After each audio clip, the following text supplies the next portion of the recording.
Fala pessoal, beleza? Esse aqui é o Direito na Veia, eu sou Bruno Koga e hoje a gente vai para a terceira parte do vídeo sobre precificação personalizada. Então o que vai se discutir basicamente é a relação da LGPD com esse tipo de precificação e sem delongas vamos lá, que é a última parte dessa deus. Bom pessoal, vamos começar agora a terceira parte então. Ela trata justamente da relação da precificação junto à LGPD. Então a gente vai dar uma olhada rapidinho na estrutura da LGPD e do tratamento de dados. O foguete aí. O papel do consentimento, a tomada de decisão algorítmica, direito à explicação dela decorrente e o dever de não discriminação e algumas questões sobre controle de proxies. Tudo bem? Então, qual a estrutura da LGPD e do tratamento de dados? Em primeiro lugar, a gente tem que esclarecer que a LGPD é a Lei Geral de Proteção de Dados Pessoais. Dados pessoais são sempre de pessoa natural. Então, pessoas jurídicas não estão abrangidas dentro do campo da LGPD. Essa lei entrou em vigor dia 18 de setembro de 2020, mas os dispositivos referentes à fiscalização e à aplicação de sanções administrativas só em agosto do ano que vem. Então a NPD vai estar se formando nesse período para depois começar a atuar com mais ênfase. Agora, a despeito disso, é uma lei. Então, em tese, mesmo que não exista uma sanção, ela deveria ser cumprida. E esse período ele serve justamente para que as pessoas possam se preparar para a implementação da LGPD. Dito isso, qual é o objetivo dessa lei? O objetivo dela é proteger os direitos fundamentais de liberdade, de privacidade e o livre desenvolvimento da personalidade da pessoa natural. Bom, em resumo, a preocupação aqui é fazer uma mediação entre dois interesses. De um lado, dos fornecedores de produtos e serviços ou do próprio Estado, e de outro, das pessoas naturais, que são os titulares dos dados pessoais. Então, o que acontece? Hoje, com o avanço das TICs, tecnologias de informação e comunicação, é possível você recolher uma quantidade imensa de dados pessoais e isso te dá ganhos de várias formas. Basicamente, como se faz dinheiro com isso é através da publicidade ou da compra e venda de dados. Então, você começa a analisar o quê? Que determinadas pessoas têm comportamentos em redes sociais, que elas gostam disso, não gostam daquilo, ou você vai lá e preenche um formulário das suas coordenadas políticas, ou você liga o seu celular, ou você faz uma conta de e-mail, e nesse caminho todo eles vão capturando seus dados pessoais. Na posse desses dados pessoais, eles podem fazer o que basicamente? Jogar publicidade para você, e com esse tipo de publicidade você vai, aliás, uma publicidade direcionada, você vai adquirir mais produtos ou serviços adequados às suas preferências. Esse seria um lado razoável da história. A questão é que existe sempre uma espécie de afunilamento, existe também uma tentativa sempre de buscar a sua atenção. Então, cada vez mais vai se investir no que pode horrorizar você, ou naquilo que pode te deixar feliz, ou de qualquer maneira. E esses dados, eles são os guias que vão servir para se montar um perfil a seu respeito. E esse perfil que nós temos, nós não, na verdade, os controladores, os agentes de tratamento, eles montam um perfil nosso e eles observam esse perfil com uma série de características a partir do que eles observam e do que eles inferem sobre nós. E esse quadro, durante vários anos, se tornou muito problemático, porque não havia legislação, tanto no Brasil quanto no mundo, a tratar desse tipo de mercadoria que estava sendo comprada e vendida à torto e à direito, e não havia ninguém que regulasse isso. Então começa, principalmente na União Europeia, uma legislação sobre isso, e depois ela vai se transformar na GDPR. E a GDPR é hoje o que seria a legislação guia do mundo, a legislação modelo, da qual a LGPD ela muito se aproxima em diversos pontos, embora existam sempre diferenças aqui e ali. Só que, ao mesmo tempo, por que nós tivemos uma lei de proteção de dados? A Argentina tem, diversos países começaram a ter, a Califórnia, nos Estados Unidos tem, embora lá o quadro seja um pouco diferente do nosso. Em virtude de interesses também comerciais, para você poder fazer a transferência internacional de dados, para você ter acordos comerciais, tudo isso força a necessidade da criação de uma legislação de proteção de dados que assegure um nível mínimo de proteção aos interesses dos titulares dos dados. Agora, a maneira com que essa intermediação entre os interesses privados e públicos, no caso do Estado, e dos cidadãos, dos titulares dos dados, a maneira com que isso tudo vai ser intermediado vai depender muito da forma com que a jurisprudência se apropriar dos conceitos da LGPD. E isso, para a gente, ainda é uma questão muito nova, é uma questão que a gente ainda não sabe exatamente como vai ser endereçada. A gente não vai fazer uma análise completa da LGPD, evidentemente, mas cabe aqui um tempinho para a gente discutir os fundamentos do tratamento de dados e os princípios da lei. A rigor, não existe distinção entre fundamentos e princípios, né? A doutrina cria, mas na prática o que vai acontecer é que vão ser tratados tudo como um princípio, né? Critério de preenchimento, critério de hermenêutica, enfim. Não adianta você ficar fazendo grandes elaborações teóricas. Mas tem uma diferença na redação da lei. Os fundamentos eles não são explicados, entre aspas. Quando o legislador se vira para os princípios, ele descreve mais ou menos o campo de incidência deles, se por assim dizer. Claro, técnica de redação aberta, mas é uma coisa que a gente nota.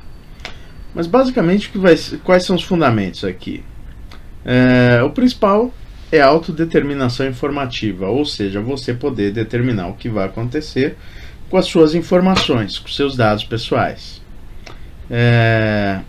A LGPD ela trata dentro desses fundamentos, né, tem alguns interessantes que demonstram a natureza dessa lei, porque ela vai tratar do desenvolvimento econômico e tecnológico e da livre iniciativa, livre concorrência e defesa do consumidor. Ou seja, ela é uma lei que ela vai colocar na balança tanto os interesses do titular dos dados quanto dos fornecedores. E é interessante notar isso para com que você não tenha uma interpretação da LGPD que seja muito aproximada de uma interpretação que você teria talvez do CDC. E até mesmo porque basicamente os conflitos sobre tratamento de dados vão se dar ou em relações de consumo ou em relações em face do Estado, basicamente. Então, é importante notar que essa não é uma lei necessariamente que deva ser interpretada da mesma maneira que o CDC, tá? Em relação aos princípios, o legislador colocou uma penca, mas o mais importante de todos é a transparência, a meu ver. Porque a transparência, na verdade, ela vai colocar o quê? Que o controlador, que o agente de tratamento, ele vai ter que ser liano com o titular dos dados. E não é simplesmente a transparência no sentido de você dizer o que você fez, mas dizer de modo inteligível aquilo que você fez. E aí é que está a grande dificuldade da LGPD. E dentro da transparência, vários outros princípios vão sendo colocados. Principalmente a finalidade, a adequação e a necessidade, que vão fazer a tríade dos princípios em relação ao tratamento de dados. O tratamento de dados tem que ter uma finalidade, ele deve ser realizado de acordo com essa finalidade e você tem uma limitação de dados para você não utilizar dados que não seriam necessários para essa finalidade. Então essa tríade, finalidade, adequação e necessidade, ela é muito importante quando você for considerar o tratamento de dados. Evidentemente, todos os princípios são importantes, mas se eu fosse ressalvar quais eu acho que são os mais importantes, só acrescentaria nessa lista a não discriminação, evidentemente, e que vai ser um princípio que a gente vai discutir um pouco mais profundamente no final. Pois bem, qual é o papel do consentimento na precificação personalizada? A LGPD vai definir consentimento como uma manifestação livre, informada e inequívoca, pela qual o titular concorda com o tratamento de seus dados pessoais por uma finalidade determinada. Então você nota aqui, em primeiro lugar, livre significa o oposto de forçado. Há muitas discussões sobre como isso vai ser interpretado. Se você colocar o consentimento ao tratamento de dados como requisito necessário para acessar alguma plataforma online ou para usufruir de alguma coisa, será que esse seu consentimento foi efetivamente livre? Além disso, você tem que pensar que não pode ocorrer um vício de vontade. E aqui eu cito alguns exemplos, como erro, dolo, coação, lesão, estado de necessidade. Mas a questão toda é que vai ser discutido ao longo da jurisprudência qual é o contorno dessa liberdade, por assim dizer. Será que, por exemplo, se eu for acessar uma dada plataforma e para ter acesso a ela eu tenho que concordar com o tratamento de dados, embora essa plataforma em si mesma não utilize esses dados? Será que isso é um consentimento livre? É discutível. Informado significa que o titular dos dados recebeu as informações, sendo vedado pela lei que essas informações sejam simplesmente genéricas. Ou seja, não se pode colocar no caso da precificação personalizada, utilizaremos seus dados para precificação. Você não vai ter a menor ideia do que isso quer dizer e, por consequência, vai ser nulo esse consentimento que você passou. Por fim, inequívoca é uma questão que dá muitas discussões. Se ela está num contrato escrito, ela tem que ser uma cláusula destacada, mas o mais interessante é quando a gente pensa que em alguns sites eles avisam que eles realizam o tratamento de dados e que você consente a partir do momento que você permanece no site. É uma discussão muito profunda sobre se esse tipo de consentimento é válido. Outros modelos também são o opt-in e o opt-out. O opt-in é aquele que você clica, estou de acordo. O opt-out é aquele que você tira o seu acordo. E geralmente os modelos opt-in eles têm uma taxa de adesão inferior. Então toda essa questão do consentimento, da exigência de que ele seja inequívoco, gera diversas alterações na quantidade de dados que vão circular na rede. Por incrível que pareça, uma questão minúscula, né? Agora, também há outras autorizações para tratamento de dados na LGPD. Eu creio que o mais importante é dizer que não existe autorização para tratamento sem o consentimento. Você pode considerar que há um legítimo interesse do fornecedor para realizar o tratamento de dados. Na minha visão, na precificação personalizada, o legítimo interesse não pode ser utilizado como escusa. Até porque o fornecedor ele pode precificar normalmente sem utilizar os dados pessoais. Então, não se poderia proceder ao tratamento dos dados sem a anuência do titular. Agora, tratando da questão de um modo um pouco mais concreto, um dos principais problemas que vai ocorrer é justamente você informar esse consumidor de como vai se operar a precificação personalizada. E eu creio que talvez a saída esteja na utilização de meios visuais ou audiovisuais para explicar os rudimentos, ou seja, a base, aquele funcionamento mais grosseiro de como isso vai acontecer.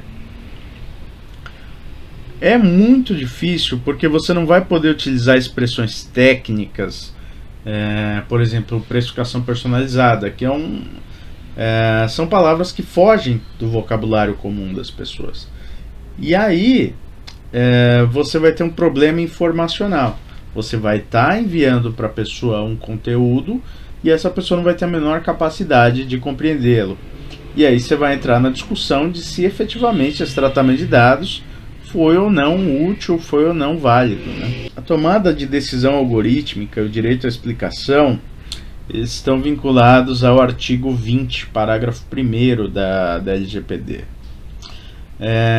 Isso basicamente dá dois direitos, né? O primeiro é a revisão das decisões automatizadas, que são realizadas pelos agentes de tratamento. Em segundo lugar, você tem o direito a uma explicação em relação dos critérios e dos procedimentos utilizados.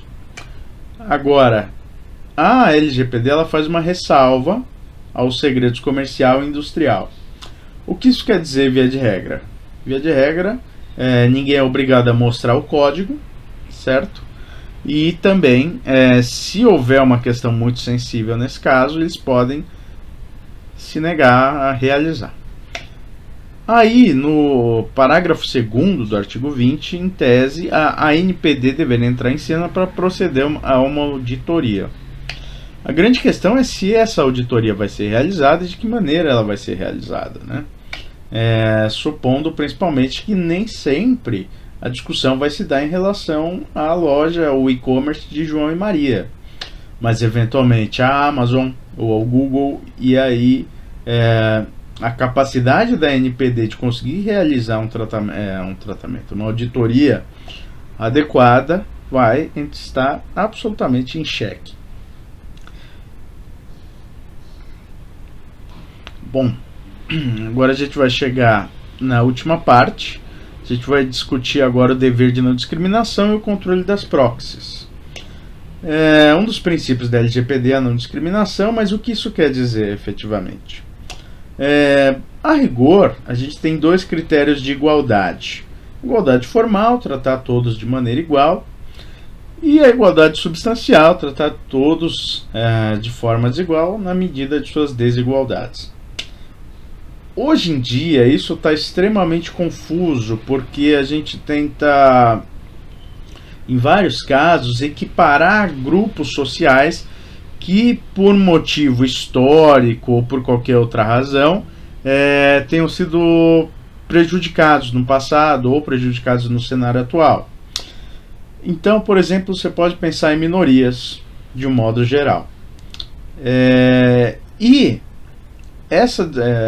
Nesses casos, a utilização da igualdade formal pode acabar levando a atitudes discriminatórias. Por outro lado, quando você utiliza a igualdade substancial, em algumas situações você está violando o critério formal. O que vai ser certo ou errado, sendo bem sincero, vai variar de contexto cultural para contexto cultural. Eu chego a citar alguns exemplos na minha dissertação, mas um caso muito interessante é que, salvo engano, em 2018 houve uma discussão sobre discriminação de preços em boates. E as mulheres pagavam menos, os homens pagavam mais, e isso deu uma discussão. E no final das contas decidiu-se que isso seria uma prática discriminatória. Colocaria as mulheres como objeto para atrair clientela. Aí mudou o governo, mudou a equipe, por consequência, e aí o mesmo órgão, no caso a Senacom, lançou uma nota totalmente oposta à primeira, dizendo que era possível você discriminar por gênero. Então você nota que essa discussão sobre discriminação ou não, ela é muito mais voltada a um critério idiosincrático, ou seja, extremamente subjetiva, do que algo que efetivamente pode ser palpável, né? Mas é digno de nota que nos dois casos, nenhuma das notas técnicas acabou por realizar estudos empíricos. Então não dava para você saber se efetivamente as mulheres estavam melhor ou pior com aquilo, com essa questão da discriminação de preços. Então tudo foi muito especulativo no final das contas, mas já dá uma ideia de como é que a gente trata isso, né? Agora, há uma discussão entre discriminação direta e a discriminação indireta. Discriminação direta é aquela onde você deliberadamente realiza um tratamento diferente para uma pessoa ou para um grupo de pessoas por um critério arbitrário. Por critério arbitrário eu digo porque você pode discriminar por diversas variáveis e não existe um rol taxativo disso. No futuro talvez venha a existir discriminação por questões genéticas ou talvez por outros motivos que para nós hoje ainda não sejam evidentes. Por outro lado, você também pode ter discriminações positivas, no sentido de que são salutares à luz dos valores que nós temos. Por exemplo, você coloca bancos para idosos no transporte público. Nesse caso, você está diferenciando as pessoas por um critério substancial e você está reservando uma quantidade de assentos para essas pessoas que já têm mais idade. Então, ainda que seja uma discriminação direta, ela não é necessariamente nociva. Tudo bem? Por outro lado, a discriminação indireta é aquela que não é deliberada, ela não ocorre por um ato consciente. O Barocas e o Zelbst, eles acrescentam 5 modos de como você pode discriminar alguém sem ter a intenção efetiva de discriminar essas pessoas. O que eu creio que seja o mais interessante aqui a gente tem um rol de possibilidades, mas o que é interessante? Você pode ter um banco de dados enviesado, você pode colocar essas variáveis com rótulo diferente, você pode selecionar categorias de maneira a manipular os resultados que você tem, mas o mais interessante são as proxies, que são as representações daquilo que você omitiu. Então, não necessariamente o fato de você excluir uma variável, por exemplo, como raça, a opção... Raça nem existe, mas enfim... O fato de você excluir uma determinada variável, como etnia, gênero, enfim, não necessariamente significa que essa variável não vai estar representada no seu modelo através de outras variáveis. É curioso isso. Por exemplo, se você pega um bairro como a Liberdade ou Higienópolis, em que é mais marcante que você vai ter ou asiáticos ou pessoas de ascendência judaica, e você começa a separar essas pessoas por CEP, ainda que você não tenha colocado a origem dos ascendentes dessas pessoas, você vai estar de alguma maneira colocando essa informação lá dentro. Não vai ser perfeito? Não vai ser perfeito. Mas essas variáveis vão estar incluídas no modelo de uma maneira indireta. Então a questão das proxies é talvez a mais interessante na precificação personalizada, porque você vai precisar sempre ter muito cuidado para saber se você não está discriminando seus consumidores de uma maneira inconstitucional, mesmo sem ter a intenção de fazer isso. E é uma questão que aumenta de dificuldade em virtude da opacidade no tratamento de dados.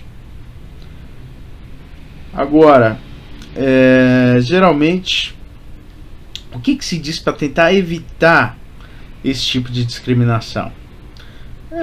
Basicamente, como é muito difícil você conseguir comprovar, o que se coloca geralmente é um estímulo ao estudo, uma questão, estudo não só técnico, mas também de questões relacionadas a direitos humanos.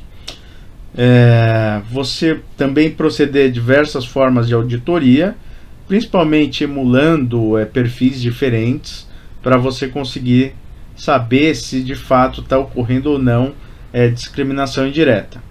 O mais interessante em relação a tudo isso é que algumas vezes a inclusão dessas variáveis discriminatórias, elas podem servir de controle do seu modelo para você saber se de fato você está ou não discriminando.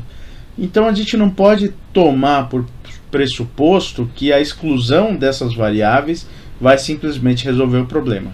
Às vezes é o oposto, às vezes eu tenho que utilizar essas variáveis para conseguir montar o meu modelo de tal maneira que ele não discrimine as pessoas.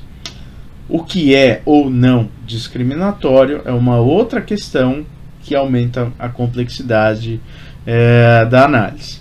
E não é o meu objetivo aqui discutir exatamente esse ponto. Então talvez depois eu faça um outro vídeo sobre questões mais próximas da discriminação.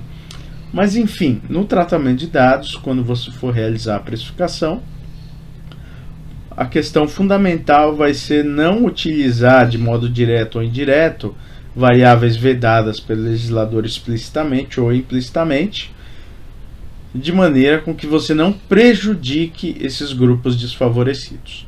Se você porventura dá um benefício a eles, a questão se torna muito mais complexa ainda, porque aí você vai discutir se isso, à luz da eficácia horizontal dos direitos fundamentais e de toda essa discussão que o neoconstitucionalismo traz, se isso efetivamente não seria permitido. Você prejudicar, por assim dizer, determinadas pessoas para beneficiar os mais vulneráveis. É uma questão em aberto ainda, e cada caso vai ser completamente diferente do outro, mas ficam questionamentos para o futuro. Pessoal, terminamos aqui esses estudos sobre a precificação personalizada. Eu agradeço quem conseguiu assistir tudo isso, deve ter sido um sofrimento terrível. Eu creio que esse modelo ele deve ter sido ele é muito exaustivo, desses vídeos de meia hora. Então provavelmente eu vou passar a postar só vídeos curtos, com no máximo uns 10 minutos, assim, no limite. Mas eu não podia deixar de concluir essa série sobre a precificação personalizada. Então, muito obrigado quem chegou até aqui. Eu vou colocar o link dos slides do meu perfil aqui na descrição do vídeo, e eu espero que tenha sido positivo para vocês, que de alguma maneira tenha auxiliado, seja quem está pesquisando, quem tem curiosidade, enfim. Muito obrigado.